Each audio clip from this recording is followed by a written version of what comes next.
Hey, everybody, welcome to Life, Barbells, and BS. We've had a few changes this week. Actually, just one. I'm We Claudia, by the way. No, don't. We fired Claudia. This is her evil stepsister, Twin. Veronica. Twin. Twin Yeah, sister. twin. Why evil? You know, blonde, dark hair, I thought it was light, Diana. dark. I thought it was Diana. No, it was Veronica. Your client came up with it. Anyway, so here we are, episode 3. Yeah. So we've had tons of questions over the last 7 days, 10 days, whatever. A lot, yeah. A lot of questions. It's all right. The main one we wanted to talk about was the question about intermittent fasting, because that'll piggyback on some of the stuff we've said so far. So the question was, is it more effective than anything else? How much of a deficit do I need to be in? How many hours do I need to fast? Do I need to fast 16? Do I need to fast 24? Do I need to fast 72 hours one time a month? Oh my gosh, what the heck? So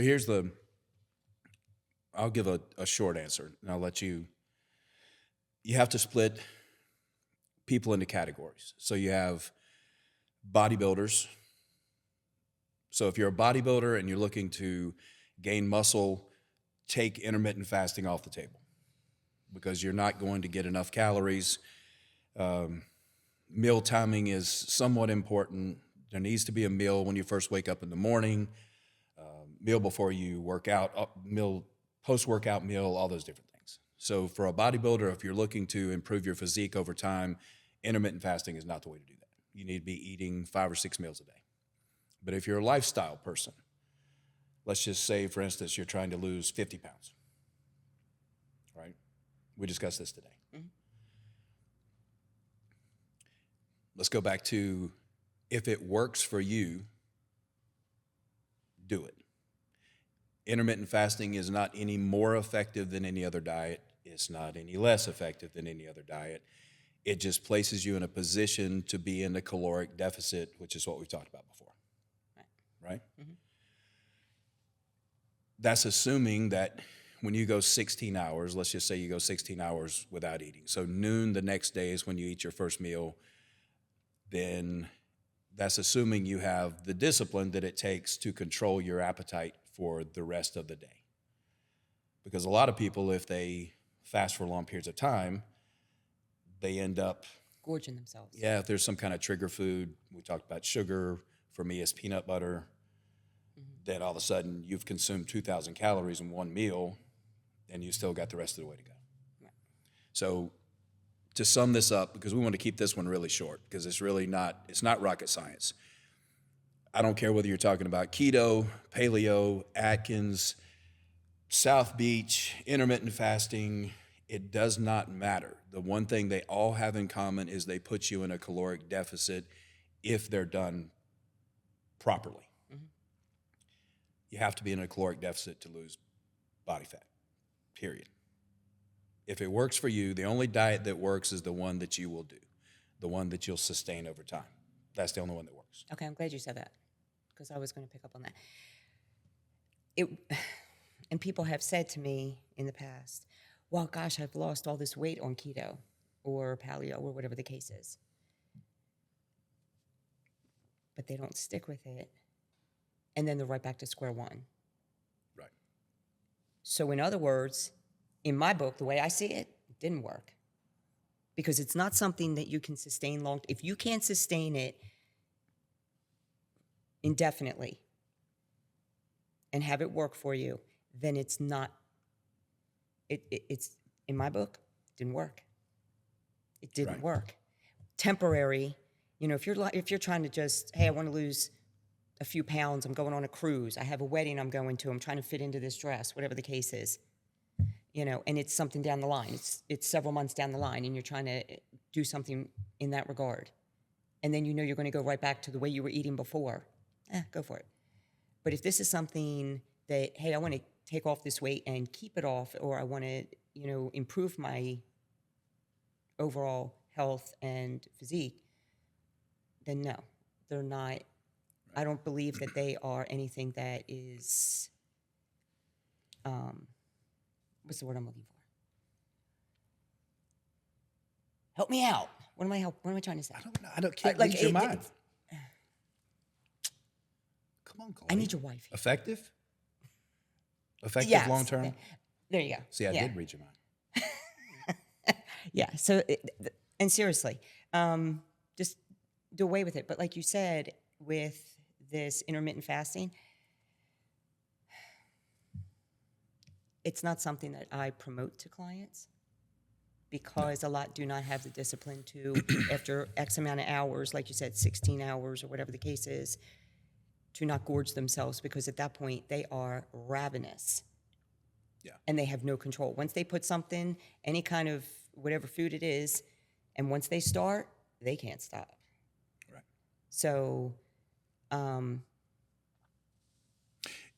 it's not something that I recommend, but like you had mentioned, if it works for you and you can do it and you have the control to do it, you have the control to keep yourself in that deficit, go for it. Yeah. We've talked a lot about all these different areas of our lives, whether it be relationships, business, our spiritual life, our health, all these different things. And health and diet seems to be different. In other words, I want something that's going to give me results right now. So that makes me vulnerable to all the fad diets that come out. So if you talk to somebody that's, let's say, in our age, they say, well, I did Weight Watchers back in the 70s, and then I did Jenny Craig, and yeah, it's been around forever. And I did Jenny Craig, and then I did Atkins, and then I did South Beach, and then keto comes along. Of course, I'm fast-forwarding years along the way. The whole time they were looking for that quick fix because something was marketed to them that said, just like we talked about the commercial that I hear on the radio here in Columbia every day. There's a doctor's office that says guaranteed to lose a pound of body fat per day. I want to have that doctor on the podcast. I really do. Me too. I really do. I want to know how they do that guarantee. Somebody knows who that is, reach out to the doctor and tell them that we want him on the podcast. Because we want him to prove to us that he has something available to him. Scientific proof that Scientific proof, they're losing some magic a pound bullet. of fat. A pound of fat. Not water. Per day. Yeah. For 30 days. So he's getting rich while people are getting frustrated. Yeah. Yeah. Say a bad word. Don't. So we're looking for a quick fix. We're a fast food society. We want something now. Well, it's human nature. Yeah, but everything else in life, we educate ourselves. We learn. If we go into business, we learn about business. We go to seminars and we go to classes and we learn how to do things the right way. We invest our time and effort and money into learning. Mm-hmm. With this, it's this quick thing. Carbs make you fat. Fat makes you skinny. We believe all this nonsense that people tell us. So that's when we go on keto and we prepare these desserts that, number one, trigger my sugar cravings because they're loaded with fake sugar and massive amounts of fat because somebody told us that fat helps us burn body fat. You know, and that we can't eat rice, that we can't eat sweet potatoes, that we can't eat white potatoes, that we can't eat because carbs make you fat. So if this is going to be a long-term solution, if you want long-term success, whoever's listening, you have to take the time to teach yourself how to eat, how to count calories. We talked about that today, that we can look at a plate and we can pretty much tell you how many ounces of lean meat, how many ounces or grams of vegetables, how many grams of rice. We can tell you just by looking at it. Yeah, and this comes from a long time of weighing it out with a scale repeatedly. I mean, down to the micro, macro.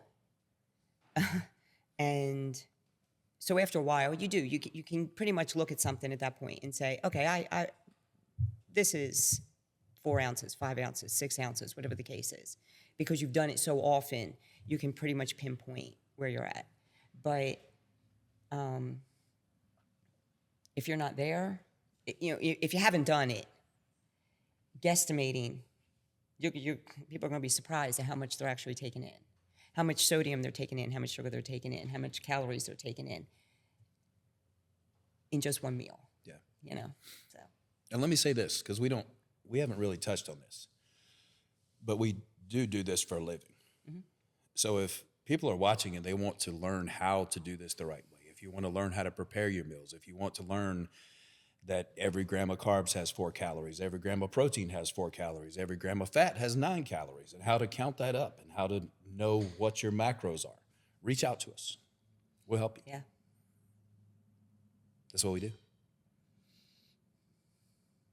I do this for my clients all the time.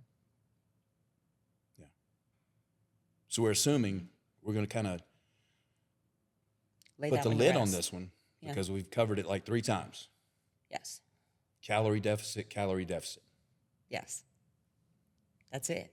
America eats too much. 2 words. Calorie deficit. Yeah. That's it. Yeah. So you mentioned your trigger. Yeah. Why? Do you know? I don't know. Like, what is it about peanut butter that you can't stop? Once you get it, once you have it. Now, you mentioned, when we talked about it earlier today, you mentioned when you were in prep. Right. So that's what I was that's about different. To say. Yes. Because when you are restricted and you're prepping for a show, and when you have stuff that is off limits, you want it that much more. Mm-hmm. Okay? So he took away your coach. Yeah. Because even though we're professionals, you had a coach that was helping you out. Yeah. So he took away your peanut butter, knowing that you had no control. No, he gave me like enough to lick, which that's worse. Okay, I thought like 16 grams. Okay, I thought he had taken it away completely. No. Oh. I got 16 grams twice a day. Why bother? Well, like, why did you even bother? I think he was testing my discipline. He was testing me. And you failed. Yes, I failed miserably. Miserably. And that's the thing, because you get so depleted, and so it is a bodybuilding thing. It is. Yeah. It does make you. Yeah. It really tests your limits. Yeah.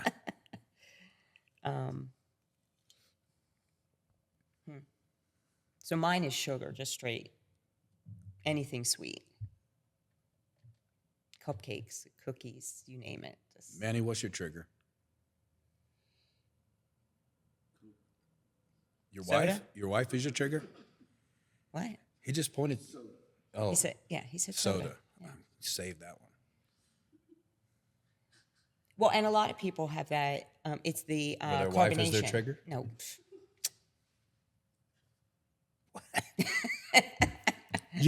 I think I don't know what. I think I just touched on something. You may have. You don't think it's true? That true? might be a whole other podcast. And husbands. I'm bringing your wife on here. Yeah, but people get tired of the drinking water. Maybe, they have their coffee, whatever. So, and they like that carbonation. It kind of gives them something a little bit different to have throughout the day. I'm not a soda drinker at all. Are you? Well, I don't really like it. Energy drinks. Energy drinks, but not soda, straight sugar soda. I live in a house where... Congratulations. Yeah, so do I. Where Diet Mountain Dew flows like milk and honey through the faucets. It's a staple in the house. For you? Yeah. Well, for the people that I live with. Yeah. So I'm gonna bring up the wife thing again. I'm gonna be in trouble after this because that's 2. But I didn't say my wife is a trigger. I said Manny said his wife was, but then he saved it. Okay. But my wife does enjoy Diet Mountain Dew a lot, which has made me enjoy it a lot. Really? Yeah. And see, and my son is like that. Yeah. I mean, he's got that. He can drink the Coca-Colas and the Pepsi and that mellow yellow. Yeah. But that's the thing about. So what was that? That's a good point. So Diet Mountain Dew, good for you or not? Well, it all falls under the same thing we were already talking about. What? But, okay, well, here I will say this. The carbonation is actually what is not good for you. Well, And and the we high could go fructose into corn the syrup, and if you want to break down all the ingredients and this not and in the that. yellow, not in the diet, which I'm at specifically diet, because we know like a regular Mountain Dew or soda or whatever it's like syrup, like loaded with sugar and loaded, yeah. But let's say diet Mountain Dew, so we know it has the dyes, not great for you. Yeah. And it has the carbonation. I would rather that you drink the real stuff. Well, Yeah. if we're talking about weight loss. Because here was, again, what I'm getting at is the misinformation. Because the misinformation that came out was aspartame causes cancer. Debunked, lie. Not true. But everybody got scared to death of aspartame. Right? So at the end of the day, and this is what's been proven, so a Diet Mountain Dew has 0 calories. 0. So if I'm on a diet, meal plan, whatever you want to call it, can I have a diet soda on my meal plan? Does it go with what I'm trying to do? If I want to enjoy a diet drink when I'm in a calorie deficit trying to lose this 50, 100 pounds, whatever. I wouldn't tell a client not to do that. Yeah, I agree. It's just, and same thing that falls back into fast food. What's your favorite place? Five Guys. It's not really Okay, fast well, food. okay. Well, what at Five Guys do you like? Cheeseburgers Okay. and fries. So how many do you eat at once? No, just one, because they're huge. Okay. Because I get everything. Okay. Yeah. So if you were a weight loss client, or if you have a weight loss client and they have that all the time, would you recommend that to them? To have that as part of their diet? No. If they're, I would. go ahead. I want to hear. I want to hear your answer on this again. Okay, so let's just say that they're on a meal plan. They're adhering to it. They're And doing well. that is something that they Right. love every day. Every day, it would not be a part of their meal plan every day. Okay. Right. Because the reality is a big cheeseburger and a bag of dripping fries. I didn't say fries, Just a burger? just the burger. Well, if they want to include a burger, but I got to figure out a way to put it in there to make it work. Because one of those burgers is literally about 950 calories. Okay. So that's a lot. Yeah. So that means So what you about get very even- little the rest of the day. Okay. And I've even had clients that were, say, Burger King or McDonald's fans, and they like to have several of the cheeseburgers, 2 and 3 at a time. I like where you're going with this. If it's something that they really, really enjoy and that they don't, they're not going to give it up. Or if they give it up, they're not going to give it up for very long. I've had people just scale it back. You understand? Because what does it fall back into? The same as what we mentioned before. They're still enjoying where they're going to stay on their meal plan. Okay, because that's the most important thing, is that people kind of stay with that deficit, right? So if it means that it's, hey, I like to have 3 cheeseburgers a day. Well, okay, let's go back to 2, and then maybe substitute. We'll have something else, that kind of thing. So they're not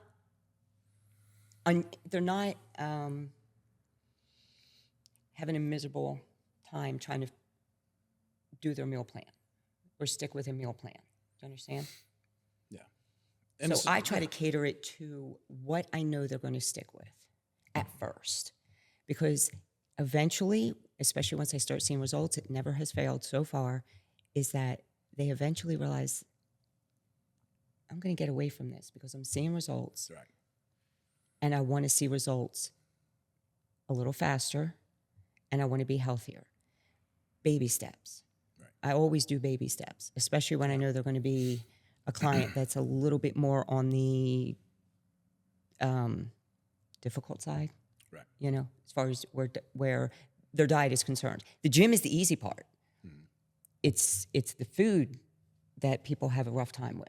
Yeah. So Always. not taking something away, but just maybe not,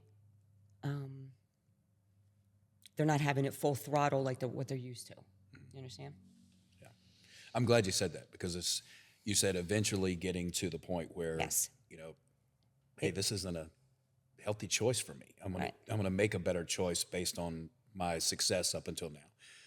Because what I was thinking as you were talking is that, especially here in the South, and I know, you being from Philly, it's probably somewhat the same. When you go to New York, Philly, it's family, it's meals, it's The Italian. a lot of the Italian. yeah. The life does kind of revolve around food. I think different parts of the country have their Yeah, but thing, yeah. the South's always kind of labeled as this, fried food, calorie dense food. I think for me, it's this, we're raised where food becomes a reward. And so I'm going to reward myself with donuts. Or the food makes me feel better. So we talk a lot about emotional eating. Or I'm depressed, so I eat. I'm angry, so I eat. Everything, and I think for me with my clients, is that uncovering these triggers. What's led to this? What has led to the point of being overweight? How do we shift that mindset? Or when they're in a deficit throughout the week and they reward themselves on the weekend. Yeah. And then they pretty much undo everything they've done. Themselves too much. Yeah. Right. Right. Yeah. Not a cheat meal. It's a cheat 48 hours. Yes. Yeah. So, and again, if anybody wants us to go more in depth with this with you personally, we'd love to do that. So, we're cut that one. Yes. Eat in a what? In a hurry. Eat in your car. Well, I do that. Eat in a deficit? What do you? Oh, okay. That sounds weird. Eat in a deficit. So you phrased the question confusing. It's confusing. Eat in a Deficit. You might. Yeah, you have to be in a caloric deficit to. Yeah. Anyway. If you're confused about that interaction, message us. This is like daily. I'll clear it up for you. No, you won't. You'll talk about it for 30 hours. Hey, that's what I do. What else you got? I don't know. All right. Let me see. We have some good stuff here. Okay. We kind of covered this sugar thing. And the intermittent fasting. You'll like this one. Okay. I think this is from someone named Hope. If you have a mild injury / discomfort, should you continue to work it or skip for a while?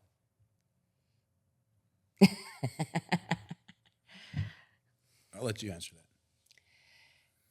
that. I am terrible in this regard. I will admit that when I've had discomfort and injuries, I don't give myself the break or the time it needs to recover.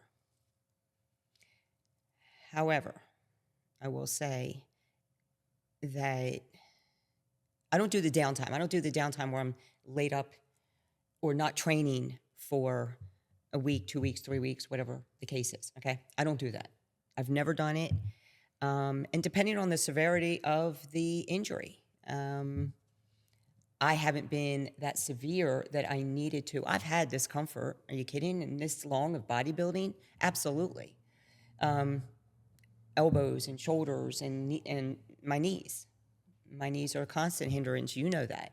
So, but I don't let it control me, in a sense. Like, I can still train, and I suffer through it. I really do. It's if you have something that's torn, if you have something that is broken, absolutely not. Don't be training through that. But if it's, I've seen people where, my shoulder's a little sore. I think I'm going to take a week or two off. No, that blows my mind. You can scale it back. You know what I mean? Maybe like the amount of weight you're moving, you can scale it back. But I'm actually, like I said, I'm a really bad person to answer this question. And somehow, some way, my injuries just seem to poof, go away. Except for my knees. But outside of that, every discomfort or injury I say I've had, I've worked through it, and it has gone away. You waiting on me? No, I'm just standing here, sitting here staring at you. All right, so what we're going to do first, I'll backtrack a little bit. Yeah. This is a liability issue. So our official stance on this is that if you have any discomfort or pain, please consult your physician. See, I got that out of the way. Now, And with we're that not said, physicians. right? That's why I'm saying, hey, we don't want you to. That's why I said I'm speaking on my personal experience. Right, because there are That's it. differences between athletes. So we would Yes. consider us athletes, right? Yes. So you hear about a NFL football player, he tears his ACL and he's back on the field in 8 months. That's because he has access to the best doctors, the best therapists, the best of everything in the world to get him back on the field. But if you're somebody who is inexperienced in the gym and trainers, now,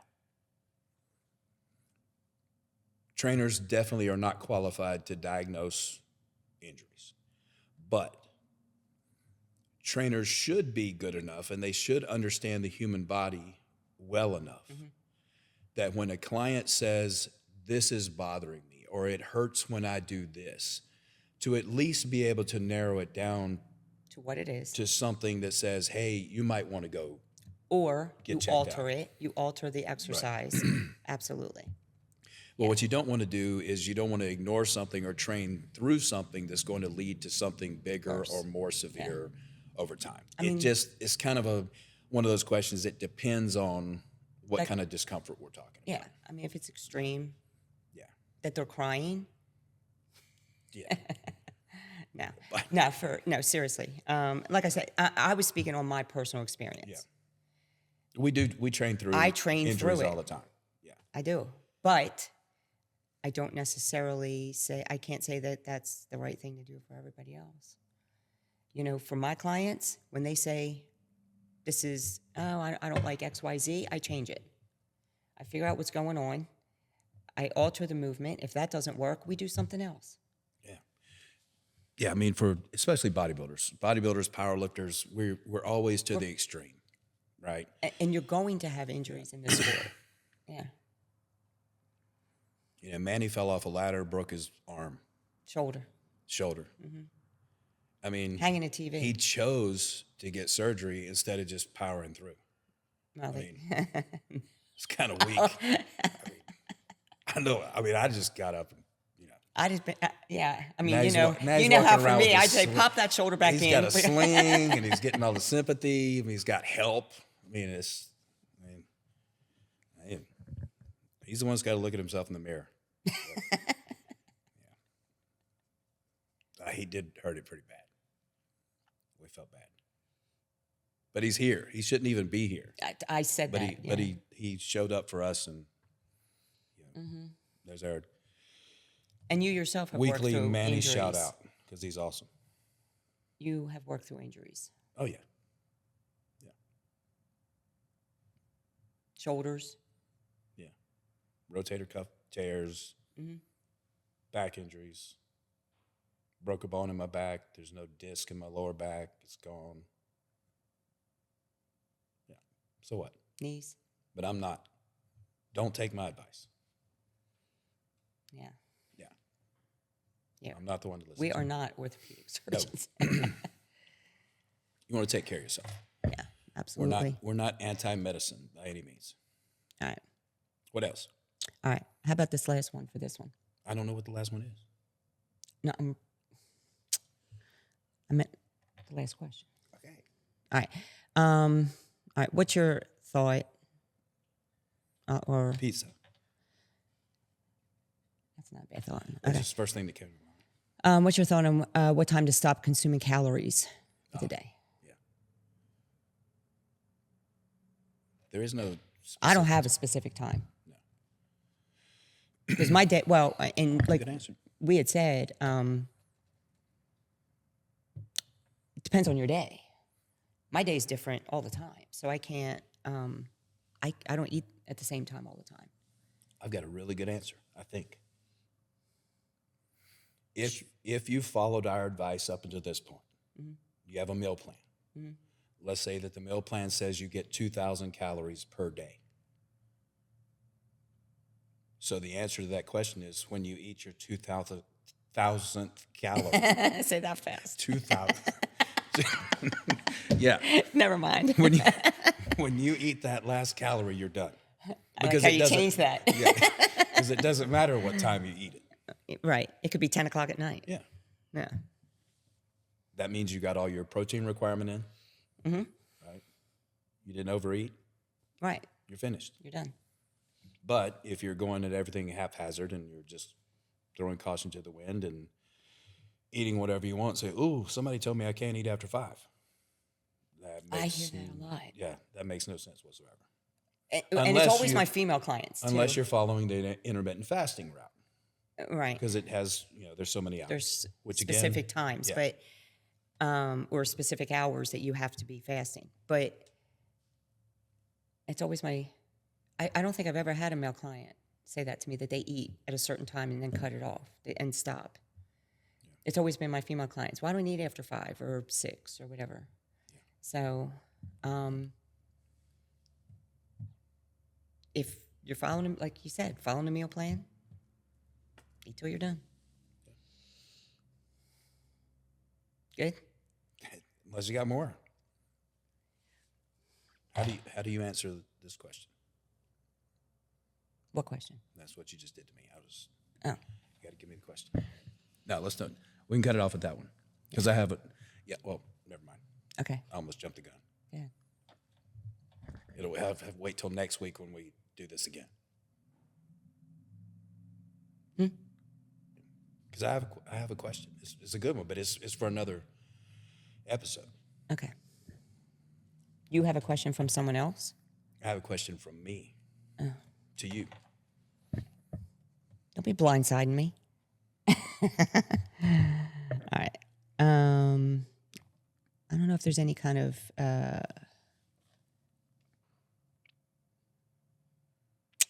are your top exercises? Making it go too long. Okay, pros and cons of working out in the morning versus afternoon?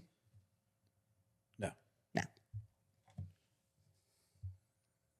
The more you work out, you'll find out what time of day you're the strongest. Yeah. When you have the most energy. You get it done when you can get it done. Yeah. That's it. There is no such thing as morning workouts being better than afternoon, being better than nighttime. Nothing. Because we live that. I work out in the mornings at times, or I work out in the afternoon. Weekends, I work out a lot of times at night, late at night. So there's no science behind when to do your workouts. Just get it done. No. There's Agreed? sleep, Well, when they were asking about, yeah. Yeah, I mean, it's whatever works for you. Everybody's schedule's different. Mm-hmm. Yeah. Awesome. All right. We do have a bunch of other questions, but some of these are a little bit long, so we'll save those for next time. Yeah. Yeah. If we're trying to keep the podcast reasonable. Yes. Where you're not getting long-winded? I don't know. All right. Take us out of here, Claudia. Veronica. Sorry? I said, take us out of here. Okay. All right. Thank you all for those of you that are listening, Share it to your friends, have them subscribe, and give us some feedback as to what you think. And also send some questions to us. We've had people send us questions in the comments. That's fine. If you want to send us questions through DM, or if you know us personally through text, it's fine as well. So, but it's been great. We really appreciate you guys. Shout out to Manny and his one arm, and also to Southern Oaks for having us here. And anything would you like to add before we close it out? Till next time? Nope.